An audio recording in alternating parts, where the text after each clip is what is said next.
Hello, Yes But Why listeners. This is your host, Amy Jordan.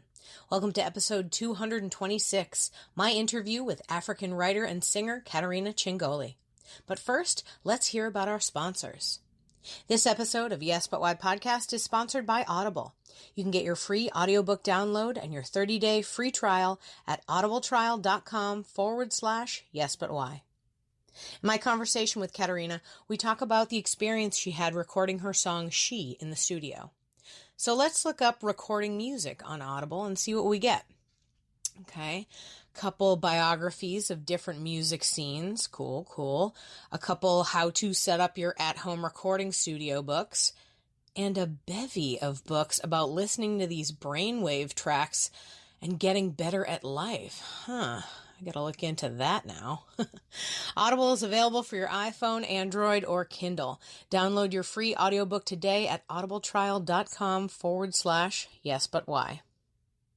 This episode of Yes But Why is also sponsored by podcastcadet.com.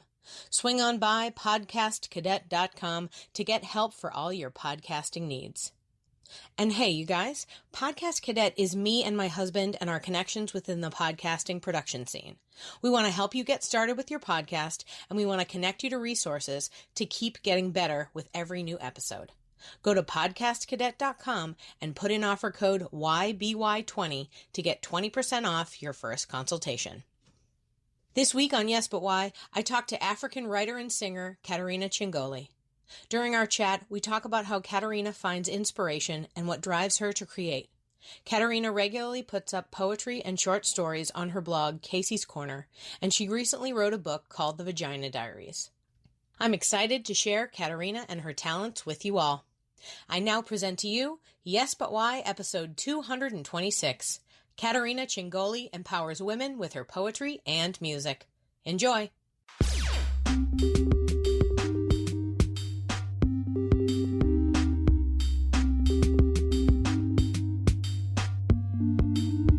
I'm Amy Jordan, and this is Yes But Why podcast. Yeah.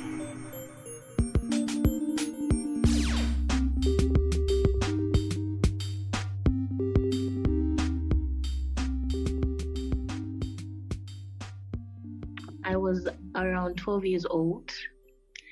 I had a sudden interest in songwriting. I wrote some funny songs actually, and always entertained my family every single night when we came together to chat as a family. I think that's the first time that I realized that I had this passion in me for writing. Oh, so did you write songs that your family sung? Well, they never sang them. I did the singing. It was like I'm the entertainer, performing for them. Oh, yeah? Nice. Yeah. Did little shows for them? Did they like it? The little Miley Cyrus in the house. We're like, okay, guys, I wrote a song. Everybody watch me. Awesome. A classic opening. Same. I definitely had, every time my mom had dinner parties, I would sneak out of my bedroom and be doing, song and dance numbers for the people furthest away from my mom. Oh, yeah. Oh, yeah. That's so funny. Good. Awesome. So you wrote little songs for them and that's how you got started. Do you still, tell me, did you continue to do music as you got older? Yes, I actually did. Actually working on a few songs right now in the studio. Nice. Awesome. Yeah. So you really got into songwriting and you really work on it. That's great. Awesome. Mm-hmm. What about it do you like? The fact that I can write what I want and I can use it in music. I can sing about it. I can express how I feel about things. I can express how I feel about the world and so many things. That's what I love about it. Do you think that songs are a better way to communicate what you're trying to get out? With the poetry, sometimes people get lazy to read and they'll prefer maybe spoken word so that it's more interesting and they can exactly hear the tone that I wrote it in. Well, with the song, the beat, the way I'm singing it, the coordination will tell you exactly what my emotions are like. you know? Yeah. Plus, music is so much easier to like soak up. Like you were saying, people get lazy when they read, but Mm-hmm. you hear a song, you know, people hear the song, they sing the same song over and over and over. Right? It doesn't Exactly. matter that they're not going to read the same book over and over and over, but they'll certainly listen to the same song. Yeah. Interesting. Mm-hmm. So did you Yeah. study like instruments and stuff when you were a kid? Do you play instruments, or is it you singing and, you know, you got your brothers and sisters to be the band? I can only play the guitar actually. Hey, the guitar is pretty solid. I can't play the guitar. Really? You can play any instruments? You No. look like the type that can play instruments, you know. You look Oh, very that's nice. creative. That's nice. I like that. I'm going to put that on my website. She looks like the type to play instruments. I don't. No. No, I got I use my mouth, and that is what I do to get people to laugh and enjoy themselves. And I don't even sing, I just talk. So I don't Really? even have the beauty of singing and the, you know, talent of playing a guitar. No, I just make weird faces, and they're like, oh, she seems okay. Oh, wow. But so does you say you're surprised that I don't play guitar, but like, does everybody you know play guitar? I mean, maybe they do. No, It's like if you were like yes, I'd be definitely like, oh not. wow.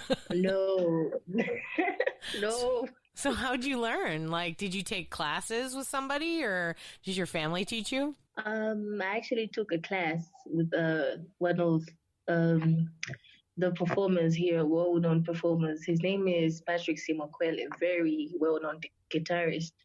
So what happened is, I think he came over to the house and he brought his guitar, and I was about 15. And then I just took it, and then I was just, playing around with it. And he said, "Do you want to learn? Because you look like you would like to learn." And I said, "Yeah." And I didn't find it hard at all to play it. Like the moment he told me what to do, it just came naturally. And I was like, oh, so there's that. That's nice. Man, that's smooth. Yeah. I really enjoy that. I've definitely heard the opposite stories from people where they're like, and then I worked 6 years to figure out how to play guitar. I love that it came naturally for you and it felt good.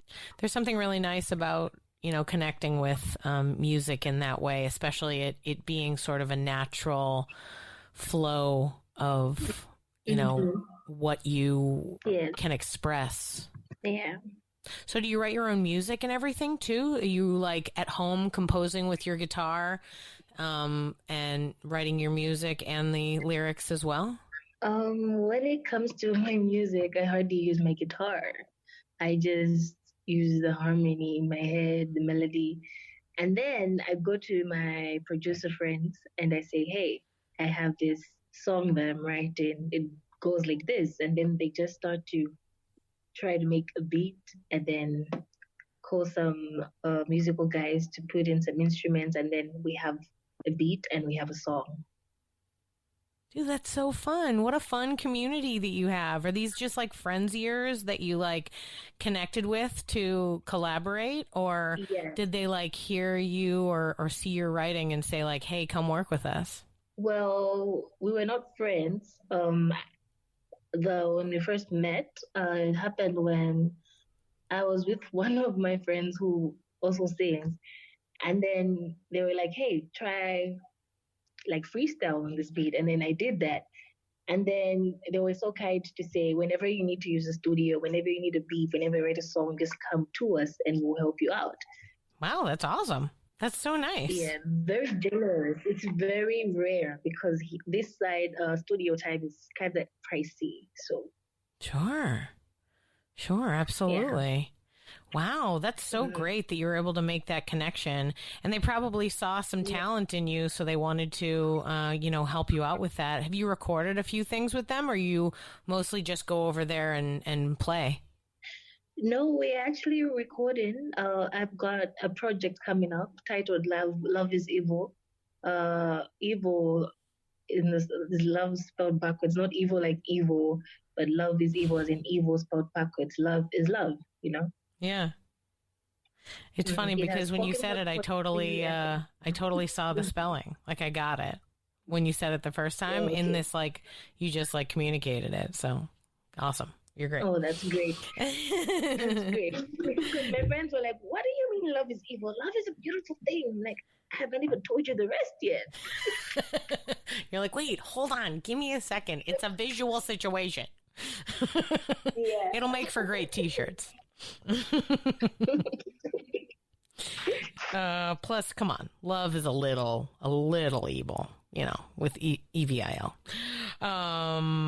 That's so great that you got connected to those producers. Now, have you been making your own, you've been writing your own songs previous to that? Or was it like, you know, you played with your family and it was sort of like an at-home situation and then you happened upon this opportunity with your other friend? It just used to be fun and games until I met them. Then I started to write again. That's with the songs, because already I was writing poetry and some stories. Then the songwriting is just recent, you know. That's so great. Yeah. That's so nice when you're sort of in one creative headspace to be opened up to something else, especially something that like sounds like it was so natural for you to do when you were a kid. One of the things I like to say, you know, when I talk to people that are, you know, like blocked is think about what you did when you were a kid. Because as a kid, we don't have any of the baggage that like adulthood puts on us. You know, we don't have to pay bills or deal with the real world or anything. And so who that person is, who you are, that's the essence, the like basic essence of you. So it's so great that like this thing that you had fun doing when you were a kid with your friends and your family, you know, is something that can come back right now. That's so cool. How long have you been doing your blog? I've read through some of the poetry that you have on your blog. How long have you been putting that up? It's been about a year and 7 months now. Yeah, around that time, yeah. How does that feel when you put stuff up, like releasing it? Sometimes I'm scared, like, am I good enough? Am I going to touch them when they read this? Like, so many things. Then I just tell myself, hey, you've done your best, put it out there. People will read, people will enjoy it. It doesn't matter if it's one person, 3 people. It's out there. You've done your part, you know? Yeah. So what inspires you to do your writing? What keeps you going when you're developing your poems? Or do they just come to you every day? Sometimes they just come to me. Other times it comes from the things that happen around me, like my friends, my family, even just people in a community. Like I could just be walking and I'm going to see a homeless person sitting down and, you know, they look so hungry. They look depressed. You know, they need help and people are just passing by. Nobody's paying attention to him. And then it's like, wow, what if that was me? Like, what would I say to God? What would I think about myself?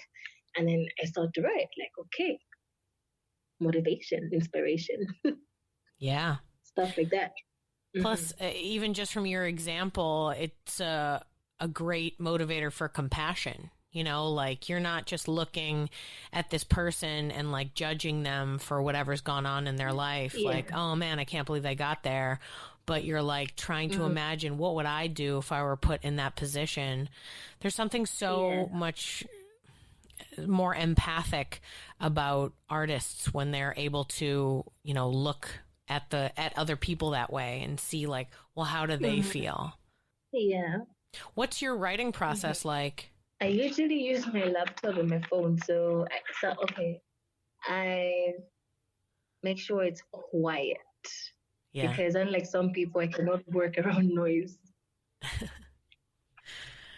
Right. So it's quiet. And then I sometimes, it's crazy, but I have a bunch of papers around me, right? Yeah. So it could be one topic, but there could be different ways or styles I could write it. So each paper will have its own, let's say, sentence. Maybe I'll start a sentence with maybe 10 words in one, then maybe one with 5 words, and then another will just have a phrase, and then I go around like that. And then at the end of it all, you just mix it up together to form a piece. Huh. So a lot of times, so Yeah.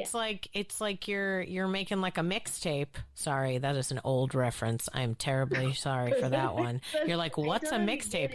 It's like a mix of something, right? Where you're picking the phrases from around you. So do you have like a notebook that you just write phrases in when they occur to you, and then you like put them together in one piece?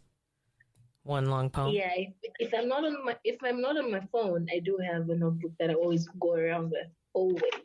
Always have it. Yeah. Well, you mentioned the papers all around you, so I figured it was like you're writing little bits in notebooks. Makes me think of when I was younger, I did stand-up comedy and I have hundreds of books of little notebooks of just like ideas written down on every single page. So I really like the idea that you use all your ideas. Thank you. Well, because there's something to be said about like, when people say, you'll be working on something and sometimes you write 1,000 ideas and you use one of those ideas. And they're like, what about those other ideas that you didn't use? And my argument is usually like, they're good because they got you to where you needed to go. Like, it's not that you have to use them. It's that they inspire you, but I really enjoy the idea of this sort of like patchwork quilt of ideas that you have that you put together into sort of like, this is what's going on with me right now. This is what I've been thinking about. Reminds me of like a folk song, like a long story song, like a long folk song where guys like, I did this and then I did that and then I learned this. Not like a song where it's like, a chorus and like some repetitive stuff. But just because it's like, I imagine what you've written is like how you've been inspired over the course of like a week or something like that. And then you're like picking up the pieces, finding out what the puzzle is. How did you come to that style? Honestly, it just came. Like, I don't have any explanation. I guess one day found myself with a bunch of papers. I'm like, I wasn't sure which one or which style I'd use. So that's what led me to having different ideas on different papers. Then at the end of the day, I mixed it up to form, one thing. Sure. Yeah, you got to find a way to make it work, for sure. I do a lot of work in improv, and a lot of times improv is like, here's a bunch of different ideas that don't make sense together. Make sense of them together. And you're like, okay. So I get that. I feel like that's a really excellent skill to have, for sure, to be able to make it work. Yeah. If only just because, go ahead. I was just going to say, I'm glad I found someone who understands because, Not a lot of people in your life are understanding of your creative process? No, they just look at me like, okay. Oh, yeah? Yeah. Are the producers and your singer friend the only other creative people that you have in your life? Everybody else is kind of living a non-creative life? I mean, as it were. That's a way to put it. One of my sisters sings, but she doesn't write songs, but she can sing. So, sure. So, what about your friends? Do you have like a community that you're writing with? And I asked about the style that you write in because I wondered perhaps if you had taken classes in writing. Did you learn creative writing in school, or are you like the guitar, like, a few lessons and it comes naturally? When it comes to writing, I did not attend a specific school, but I was part of the Writers Club since 2016 to 2018 is when I stopped attending because I moved very far. But I think that's where I got to grow as a writer. Did the club have assignments and or was it kind of like you guys just sort of supported each other in the projects you wanted to work on? We actually had a topic every single week. Oh, So everybody had a turn. Every week a person would say, okay, guys, I would like us to write about this. So it was very interesting. Got some very interesting topics, you know. yeah. Plus, I love a deadline. Mhm. Ooh, Yeah. nothing better than someone forcing me to do it, right? Yeah.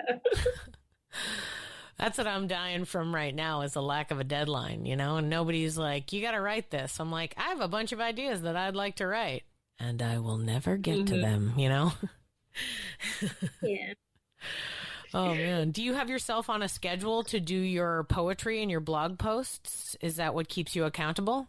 Well, the problem is I lack consistency, you know. I would love to do that, give myself a deadline or specific time where I do it.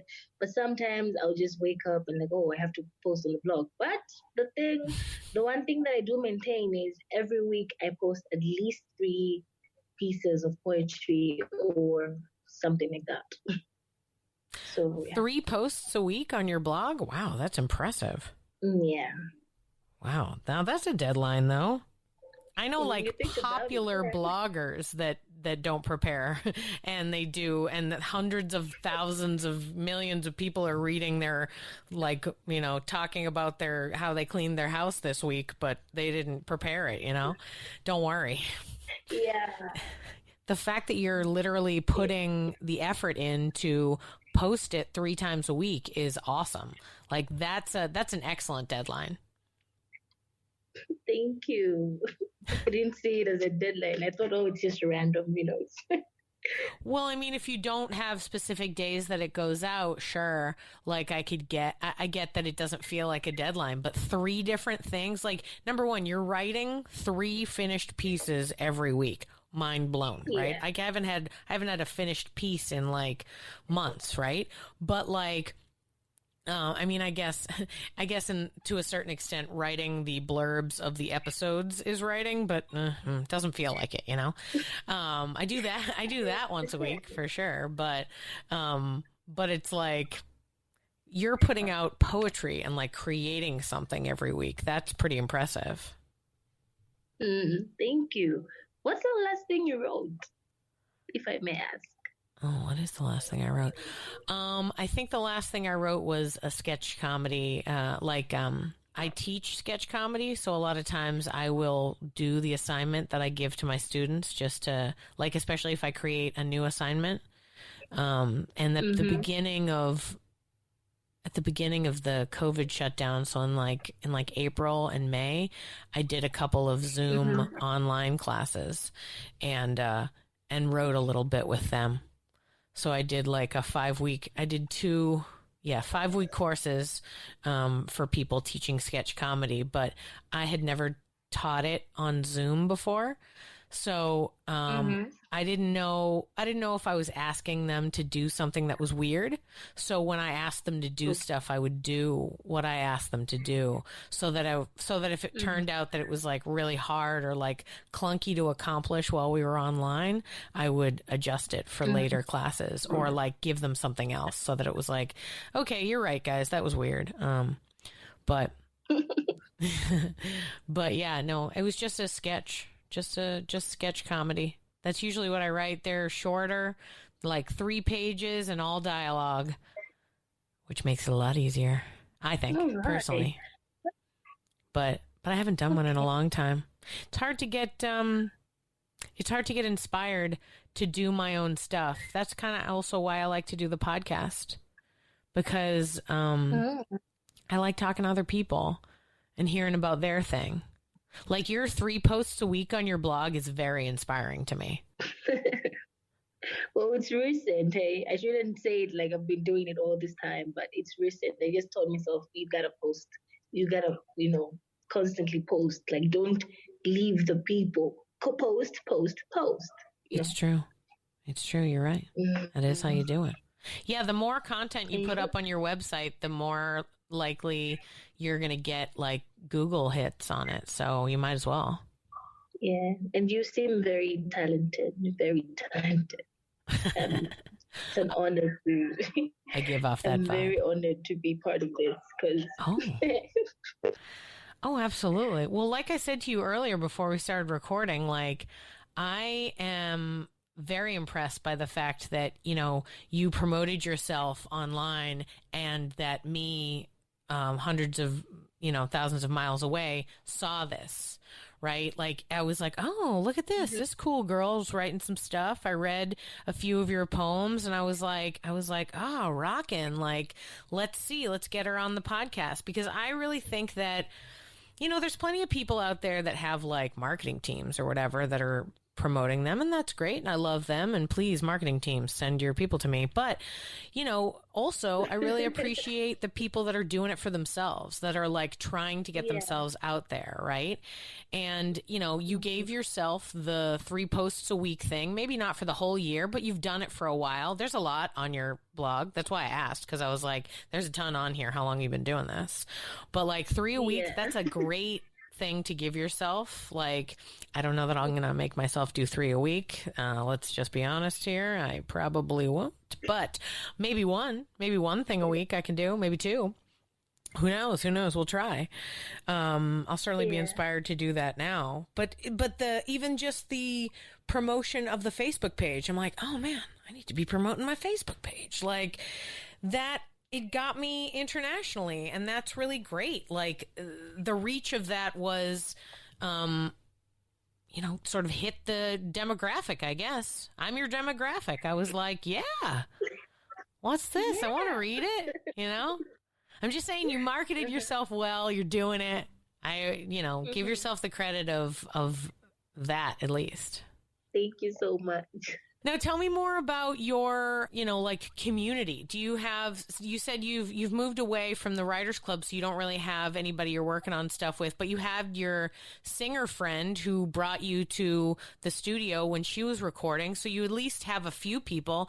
Do you do do you go to open mics? Is there somewhere else are you like hanging out at a friend's house and everyone's jamming guitars and you're singing? Like, what's your creative community like? I actually have stage fright, so I can only sing around them.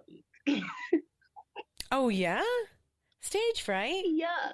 Oh, why? Yeah. I have no idea. Like, I don't know. I've tried to sing on stage before and I was shaking. Okay, I was shaking. Sure. It was in church, so I was safe, Yeah, very safe. I was safe. I did manage to sing, but I was shaking a lot, so that just made it awful. Oh.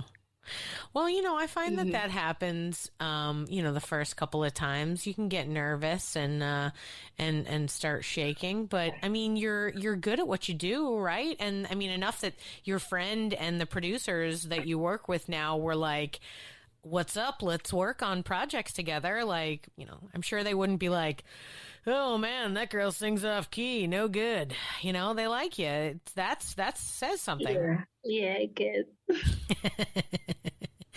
So you're not then going to open mics and singing songs and putting yourself out there.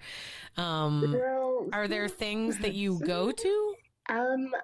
Well, not really. Especially with this pandemic. No, not at the moment. Oh, really? I was hoping that part was good for you. Dang. I read an article that said that Africa handled it, so I felt like, oh, maybe she's cool. Maybe everything's fine for her. Not so much?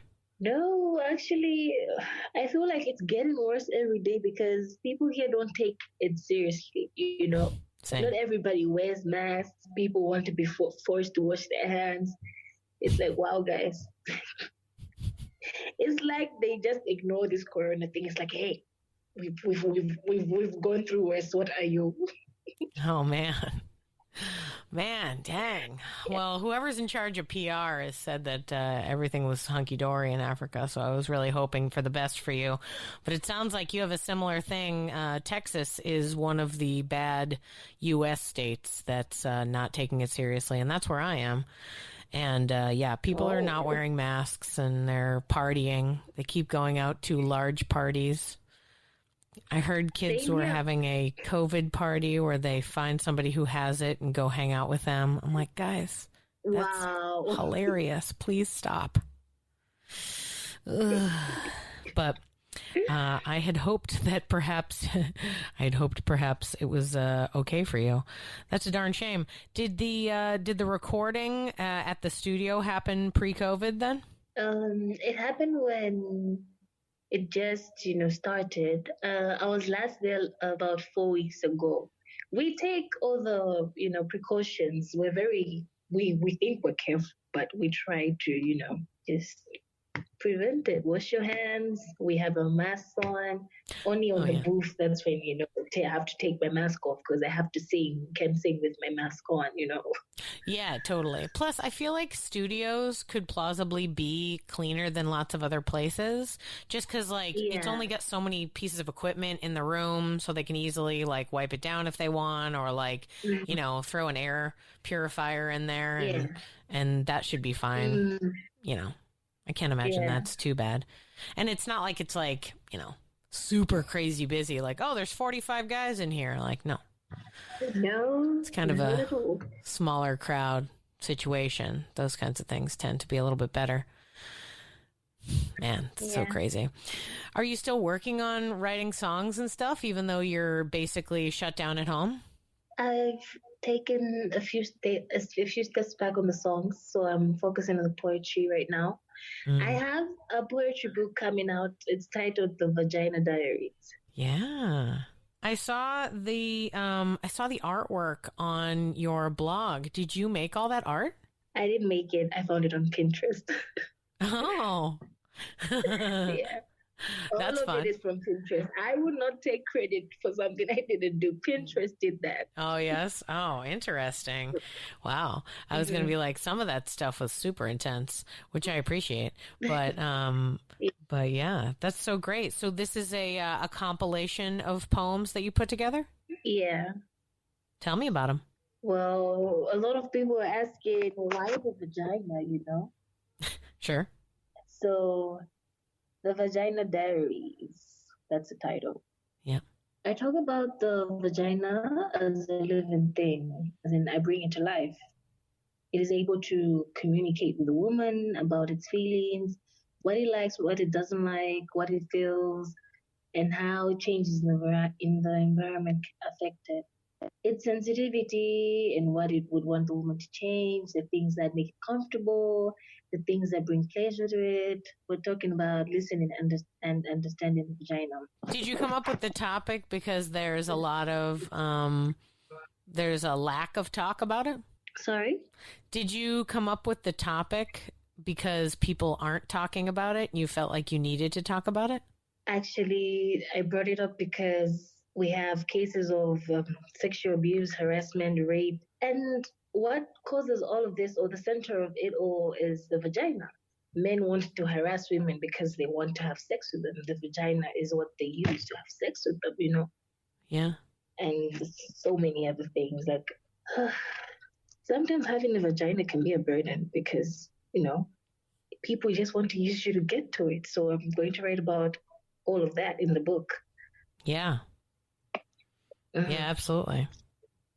Plus, on the sort of flip side of it, it's, and I often think this is the case when, people are so crazed about something, is that it's kind of the most important thing, in a lot of ways, the life-giving nature of it,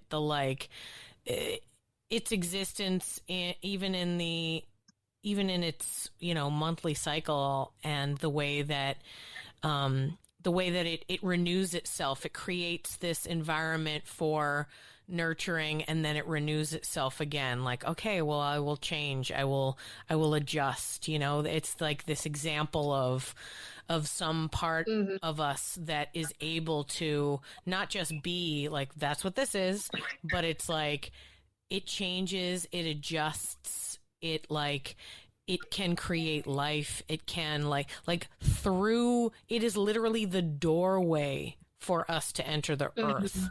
There's something, and we because I very recently had a child, I've reflected on this, and the insane idea of having a child is wild when you're doing it.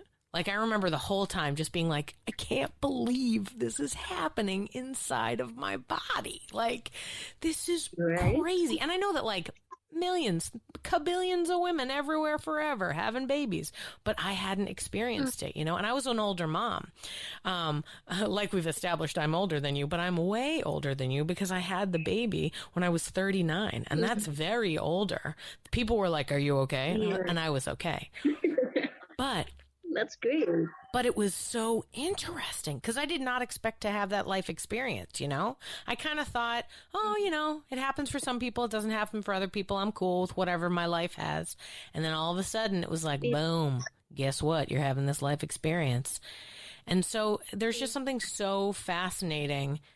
And that's another reason, too, why it always blows my mind that, like you said, women are, you know, being harassed for this, their body in this way. And it's like, we're perfect. We are the self-generating scenario here. Like, we're the top.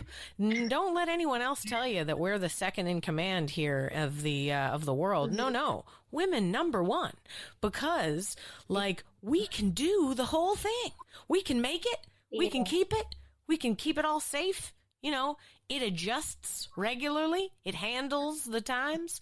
Even the idea, I'm going down a weird vagina rabbit hole here, but it's happening. Even the idea of it, of like the pH balance, the way that literally the inside of it maintains like a setup, like that's amazing. Why can't more of my body parts regulate themselves in that way? I know that a lot of them do, but you know what I mean? Like it's so fascinating. Like it's a self-cleaning oven. Like it takes care of itself, right? Amazing. I don't know. I think it's an excellent topic, and I appreciate where you're coming from with it. And it's got a lot, you know, there's a lot of fodder for lots of different poetry and creativity from the point of view of a vagina, for sure. What was it a reaction to the sexual abuse that you saw that you decided to start writing these poems? And is the effort of the book to educate people on what's going on? I can say yes, because there was somebody who asked me to write about something they went through. They told me about it and asked me to write about it in a creative manner. So I did that, and I posted it on my blog as well. I shared it on Twitter, on Instagram, and on Facebook as well. You might have seen it. I titled it, Not Three, but Forced Foursome. She was raped by her ex-boyfriend and two of his friends. So I think that was also a big part of the inspiration behind it, because it just really got to me. Writing about it wasn't enough. I just had to, you know, add on to it by writing this book. Yeah. Are you connecting with foundations and charities that do work of this kind? Because I feel like, you know, you really could. You really could put yourself out there, or like, you know, it's like this book can be sold with this group that's trying to help women, you know, and whatnot. I'm still working on that, because most of the organizations this side are a bit silent. They're not moving around as much. Not many projects are running because of the pandemic. So they've just, you know, kind of shut down, kind of on the low. But I'm pretty sure they're going to be interested in the book, because already I've had people ask me about it, if they'll buy it. I don't even know if I'll sell it, because it's literally my first book, you know. Sure. I don't know. I mean, try to sell it.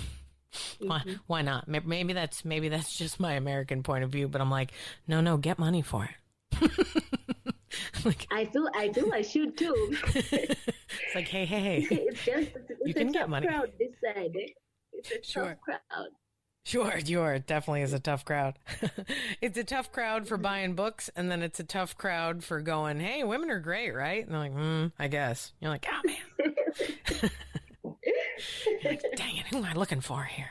That's okay. You got a U.S. audience now. They'll be buying it.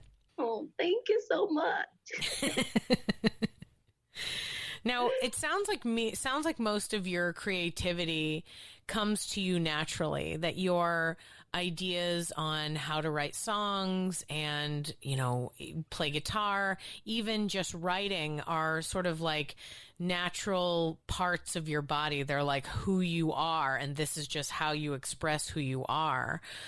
Do you have any advice for, other people who want to be writing and, communicating? You're using this skill that you have of writing poetry to shed light on, particular things that you want the world to look at. What advice do you have for other people who are trying to do that but maybe don't know where to start? They should open their imagination very wide. There's a lot happening around. There is too much to write about. All these emotions, at somebody is crying, somebody is, rejoicing. Like, there's emotions around us. We're going through different things at different times. And I feel like that's more than enough to give somebody some inspiration to write something.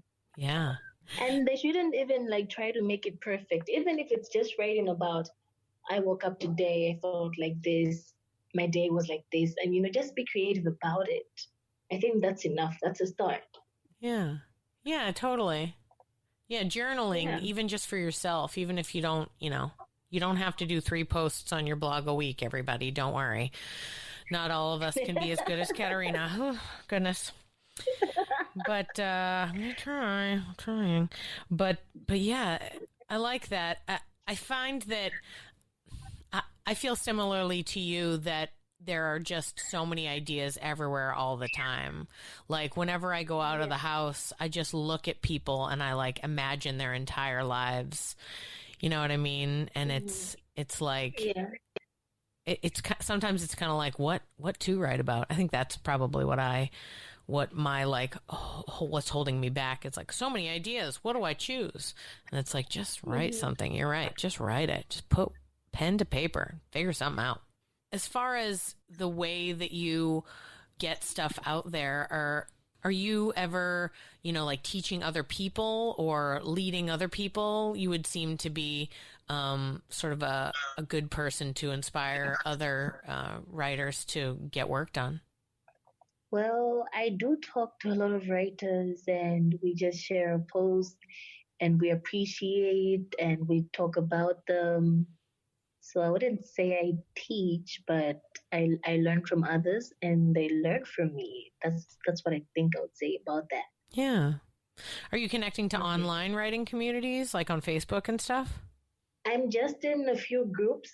I think just Writers Association or something like that. Yeah. Yeah.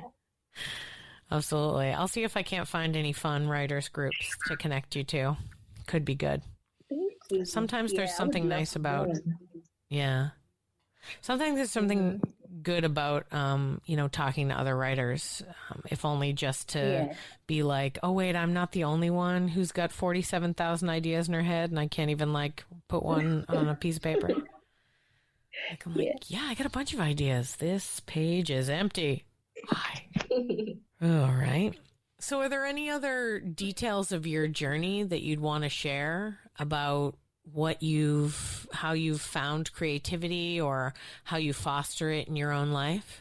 I have gone through some pretty intense things in my life, and I think they helped me with my writing as well, because I was able to exactly know how to use emotion, because sometimes it's just words, but when you can connect your words with emotion, it's even better, So those experiences really shaped me into being like that and doing all that.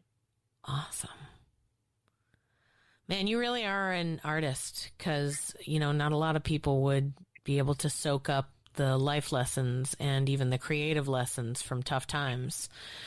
That's pretty awesome that, you're reflecting on some terrible things that have happened in my life. I found a way to be creative. Oh, God, that's great. Yeah. Man, so wild. Well, thank you so much for putting yourself out there and inspiring me to work harder as far as like writing goes. And, you know, I hope that the COVID shutdown doesn't hold you back too much more from continuing to record music. I'd love to. I'm sure I'll keep an eye on the blog. If you have anything you can release, you know, let me know. Congrats on working on that kind of stuff. And, you know, thanks for chatting with me. I'm just so happy to have been able to talk to you and to, you know, hear how it's going for you, both as a creative and then, you know, sort of as a creative during COVID. Thank you so much for having me as well. Like I said, you're very talented and I've learned a lot from you too. Look at you, you have a whole podcast. Very entertaining, I'm telling you, and it's rare.